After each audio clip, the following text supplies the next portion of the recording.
Потасовка, свист и обвинения в парламенте. Все произошло после того, как мэр муниципия Кишинев Ион Чебан вошел в зал пленарных заседаний и попытался выступить с центральной трибуны. Сделать это ему не удалось. Охрана силой вывела его из помещения.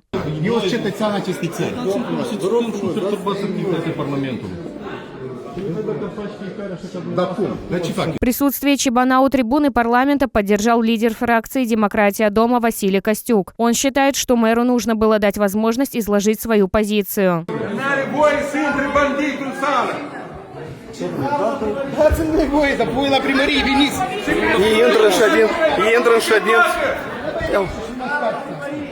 Asta e democrația în stilul PAS. Președintele colhozului nu dă voie. Președintele colhozului nu dă voie. În colhozul lui numai el are voie să vorbească. Позже Чебан заявил Newsmaker, что хотел убедить депутатов поддержать референдум по административно-территориальной реформе, который он намерен инициировать. Еще одна тема, которую мэр собирался поднять, касается управления школами Кишинева напрямую Министерством образования и исследований. Ședința plenară are un program. Deci cum nu puteți să intrați în plen și să spuneți că vreți să țineți un discurs. 108.000 copii, 17.000 de profesori, toți primarii din țara asta au dreptul să vină măcar o dată să se expună. Repet, eu am venit pașnic.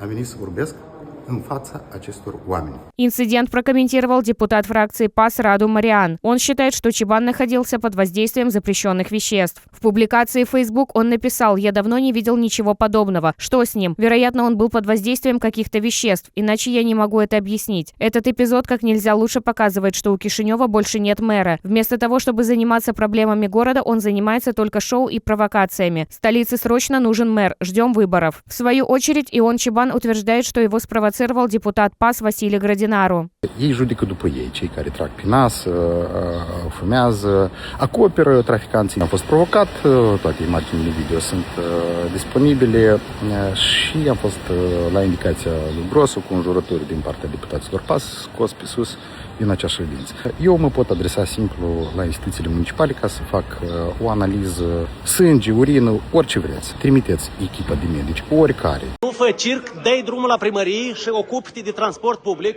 de construcții, de apeduct și de canalizații. Nu fă spectacol. Valea, fugi chiar la primărie. Și ca stoi și în ziua asta de lucru. Și faci tu. Și faci în timpul de lucru. В комментарии для Newsmaker Василий Градинару отверг обвинения. A intrat ilegal în ședința de plen a Parlamentului. Mai mult ca atât, a încercat să ia cuvânt la tribună, ceea ce este непермис în proces de examinare a unui proiect de lege. Отметим, что 3 депутата нынешнего парламента являются членами МАН, которую возглавляет Ион Чебан. Речь идет о Гайке Вартаняне, Анжеле Кутасевич и Ольге Урсу.